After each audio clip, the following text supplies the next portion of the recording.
If you live in Alaska and you want to start a food business from home, then this video is going to be the one for you. We're going to get into Alaska's cottage food law, and we're going to do it right now.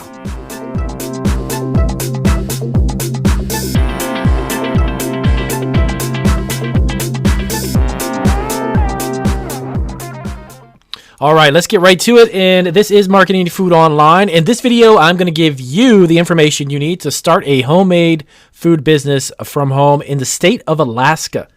So the cottage food law in Alaska is actually pretty flexible. There's a lot that you can actually make out of Alaska when it comes to your home-based food business.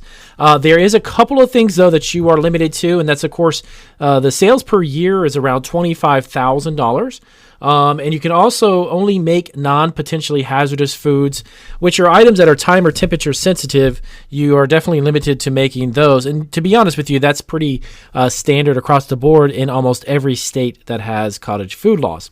So let's get into the specifics. I'm going to get over what you can sell, the places you can sell them to, and then, of course, I'm going to give you more resources down below. Just simply click on some of those links. I'll give you directly to some of the state of Alaska's website that'll give you more specific information. But I want to give you an outline of what you can do, and then I'll leave it in your hands to do a little bit of research and then see where you can go from there. Now, keep in mind that a lot of really amazing food businesses have always been started from homes. So it is a great place to get an opportunity to try having a food business, running one, and definitely doing it on a budget, because operating one from home will limit the amount of money you have to really invest. You don't have to go out and create a whole kitchen. You don't have to get a whole commercial facility up and running. You could stick to the limited amount of products that you can make, but at least get an opportunity to try it out. Okay. All right. So let's get into some of the higher risk products, things that are considered high risk. In order for them to be approved, each of those in the state of Alaska has to be gone through a test to check the safety of it. And normally it's about $30 or so, or $35 to have each of those products tested. One thing about Alaska is you do definitely have to have a business license. So once you're operating from home, you're going to want to definitely get yourself a license to make sure you're legitimate. And that's not very expensive. I think that's around between $50 to $75 or so. Not very expensive at all. And it'll definitely get you up and running. Now, one thing that I've noticed in some of the research I've done is that you don't necessarily need to have it, but I recommend you have some type of food business insurance. You need to have some type of insurance policy in place to make sure you protect yourself, separating kind of like your business from your own personal items that you've got. If you ever have to have any type of litigation or someone gets sick or something, the insurance is definitely going to be there to make sure that you don't lose, your house and everything else that you own. You want to separate your business from your personal stuff. So definitely look into that. And again, I'll give you some more of those resources too down in the below in the description section. You can click on some links and check out that as well. So let's get right to it. So where can you sell? That's always the biggest question I get from a lot of my clients that ask me questions about starting from home. Where am I able to sell it? Some people say I can sell it at a restaurant. Some say I can't. So every state is a bit different. When it comes to Alaska, you can do farmers markets.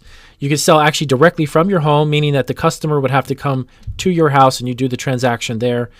Do keep in mind with Alaska's cottage food laws, you must transact the actual selling of the product to the customer. So something that that's definitely not allowed is like online, or if you're selling to a retail store who then in turn would turn around and sell that to a customer, a restaurant who may take your product and then resell that to their customers. There's no third party. There can't be three people involved in the transaction. It's got to be between you and your customer. Okay. Other services, things that you can do from home because of the fact that you really would need a commercial kitchen, would be like mail order, or even selling it online, for instance, if you're shipping it outside of the state, which would be considered mail order.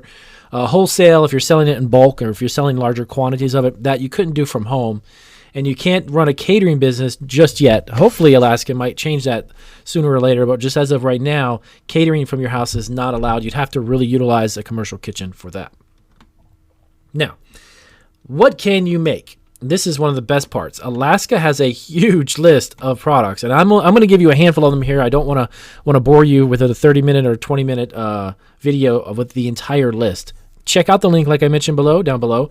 And then from there, you can check their website. They give you a full list of what you can. But some of the products, of course, are breads, a variety of breads. So it could be something like a scone or brownies, cakes, breads, cookies, bagels and biscuits, those types of products. When it comes to candy, if you want to do brittles, nut brittles, which of course are those hard, really kind of brittle, if you will, candies that have different nuts in them. Buttercream frostings, cotton candies and chocolate candies, fudge, even baked candies. If you're doing a candy that's baked in the oven, that's allowed as well. Now, something that's really, really cool, and this is a great product almost year-round, is condiments. Condiments are hugely popular, and everybody has their own take on condiments. So anything from ketchups to sauces and syrups, pickles, nut butters and salsas and vinegars, mustards, honey, etc. There's such a vast variety. All of those that I just mentioned, which is only about 7 or 8 of them, there are hundreds of variations. If you can spice up a mustard, you can create a mustard for yourself. If you've got a line of ketchup that you infuse with hot peppers or chilies, just coming up with a lot of great different variations of these simple ideas, these simple condiments, can create a huge line of products. And going to farmers markets or local markets during season, you can definitely make a huge profit selling them. So dry goods. What could you do with things that are dry goods? Like spices and seasonings are allowed. Dried fruits. If you're doing tea leaves or you want to do tea blends. Dried vegetables, which are huge for soups and such for seasonal selling. Cereals, coffee beans even. Pasta noodles, and so on. These are dry items that are definitely allowed because, again, they're not a time temperature sensitive product, and that is something else that you can sell as well. Now, something that's unique about Alaska is carbonated drinks, believe it or not, and fermented foods and kombucha. If you're not familiar with those are mainly different types of beverages that are actually fermented. As long as it does not require refrigeration, okay, you're good to go. Because keep in mind, again, potentially hazardous food items are items that need to be kept at a certain temperature, can only be held for a certain time.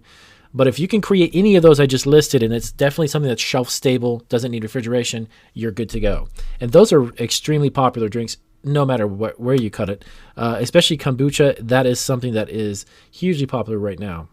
Now, the list goes on and on. That's the one thing about Alaska's cottage food law, is when it comes to what you can make, it's really relatively large. Pastries, things like cones, pies, empanadas.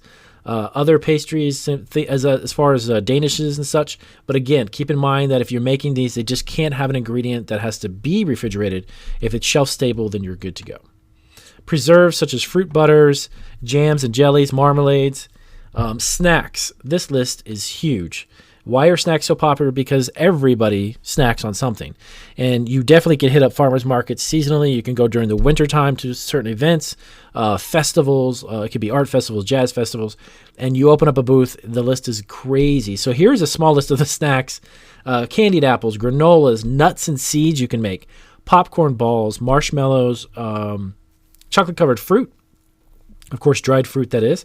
Crackers and pretzels. Kettle corn is hugely popular. Caramel corn is hugely popular. Chocolate-covered items as well. But again, things that can be potentially just shelf-stable. They can't be refrigerated. So prohibited items. So let's go over a couple of things like meat jerkies. Meat jerkies are hugely popular in every state. And, of course, in Alaska, I know there's a lot of hunters who get their own game and then dry the meat.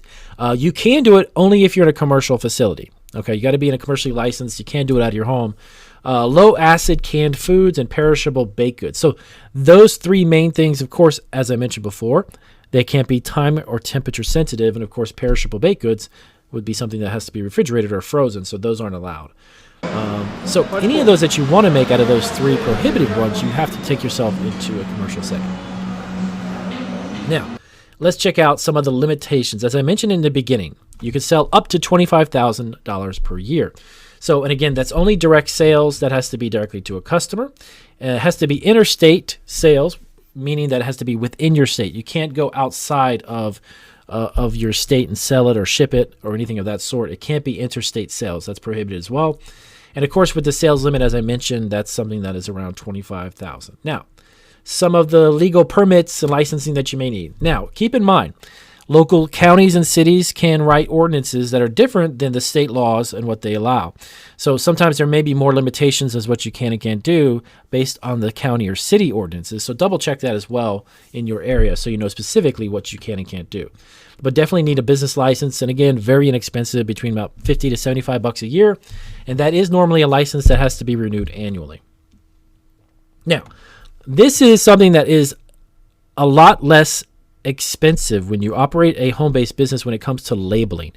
Labeling a food product made from home is slightly different than what is needed in a commercial setting. So that's one of the good things, because sometimes getting a nutritional label and quite a bit of other information can be costly for the labels. So what do you need on the label? So business address, your business name, the product name, okay, the statement stating that these products are not subject to state inspection. So you got to have on your label, these products are not subject. So whoever is purchasing them knows that they're coming from a home as opposed to some type of commercial setting where it's being inspected by the state or Department of Health or something like that. So that way they can be informed when they make their purchase. So that wraps up the gist of some of the basics of what you can and can't do, how much you can make, where you can do it, where you can sell it. For more info, double check down below. I'll give you some great resources to help you out. And if you have any questions about creating a cottage food business in Alaska, let me know, and I'll get to it as soon as I possibly can. And if you're not subscribed, as always, double check your subscribe button and hit it. And we have over about 600 plus videos. And I'll see you guys on the next video.